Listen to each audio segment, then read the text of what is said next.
Marie Bird asked, why do you think so many film adaptations of the novel make those changes to Joe, Bear, and Laurie's timelines and personalities?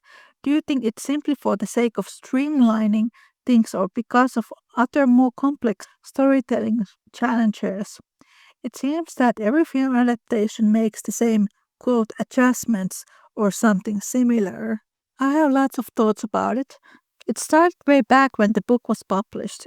Laurie was a super popular character, and what I have read, things that we now think are terrible what he does, mainly threatening to hurt himself if Joe says no to him, or catfishing Meg. Back then, people thought it was romantic, and in general, being in this quote romantic misery was considered the most romantic thing in the world. When nowadays people think that it's creepy and pretty stalkerish, it's not healthy. The other part is that Laurie was rich, and when the book came out, most people expected women to marry rich men.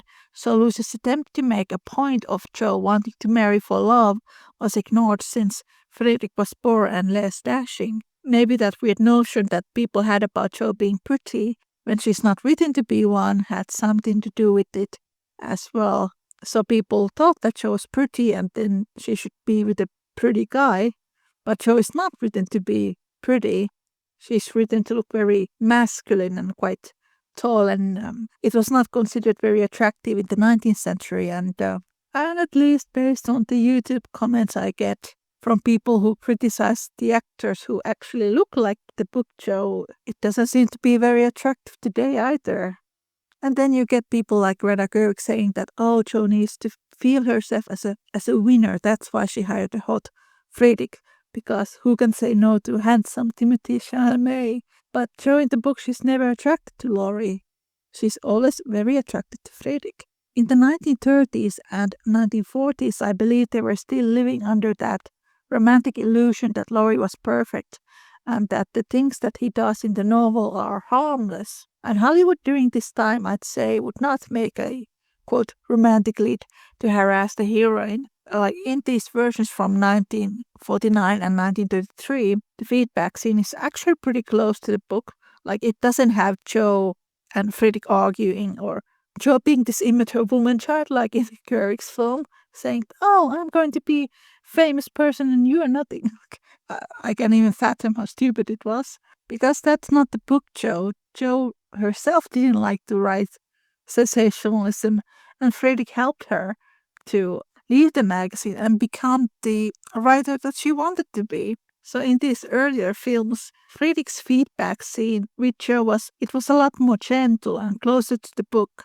And in the 1970s, this was changed and it was turned into an argument. For reasons I don't know why, every adaptation after that has decided to go with it. And we all know how that's working out. And if you think about it, it doesn't make any sense, but you can clearly see that it started in the 70s.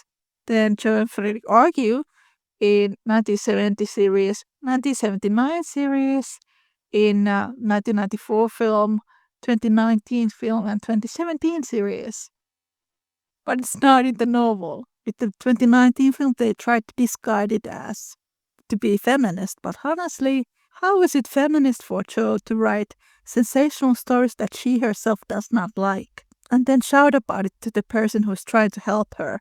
And that doesn't happen in the novel, because Jo herself was smart enough to know that wasn't something that sensational writing wasn't something that she wanted to do. And we can trace that to Louisa May Alcott because she herself, in a way, grew out of that and wanted to be a seriously taken writer and took advice from these real-life critics like Emerson and then like Goethe, who was her favorite author. The switch of the proposal timeline already happened in the 1933 version, and it happens in every version except the 2017 series, I think. I remember Greta Gerwig saying that people only remember the movies because they are part of our public conscience.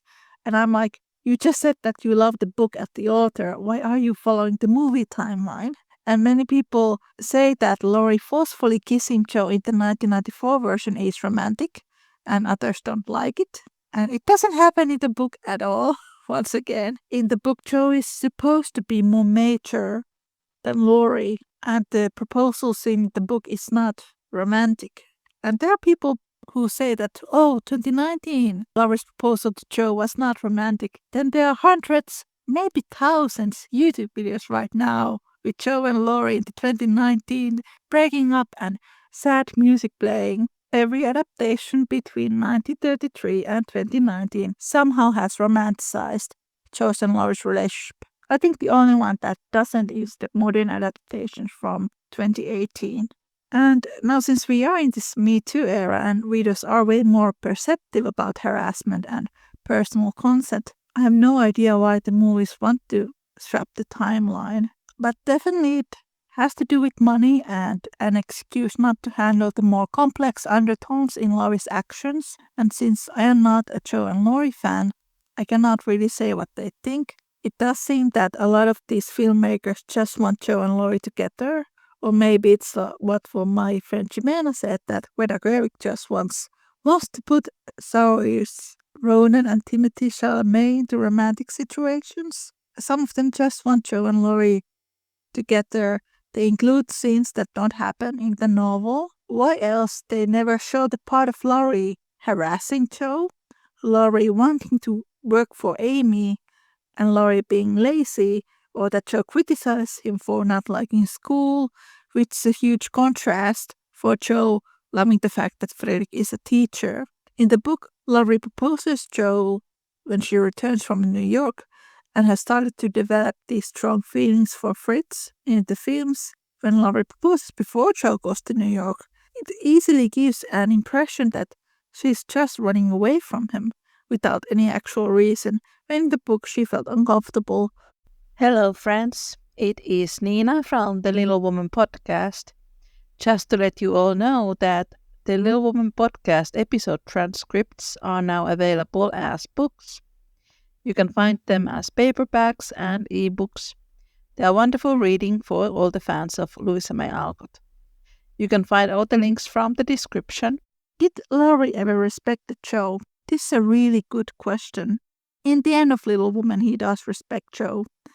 He apologizes for his earlier behavior, and he asks if they could go back into the way things were before.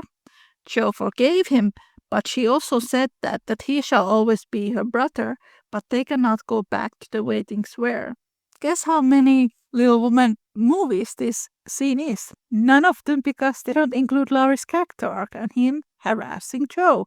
That is the reason why she goes to New York in the first place. And then when Laurie proposes her, Joe has already fallen in love with Friedrich because it happens after she has returned from New York.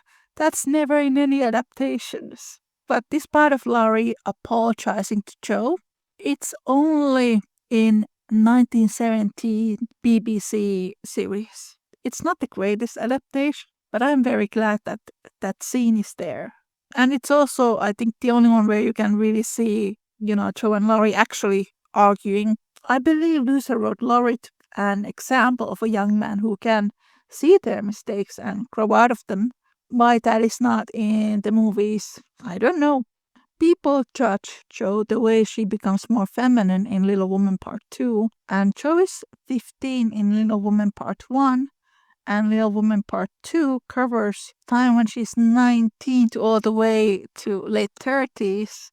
So it would be pretty strange if there wasn't any kind of personal or physical development. And here's the thing. Louisa May Alcott writes in the beginning of the Little Woman Part 2 that Joe had received, quote, softer features, or the way I read it, her lady parts were developing.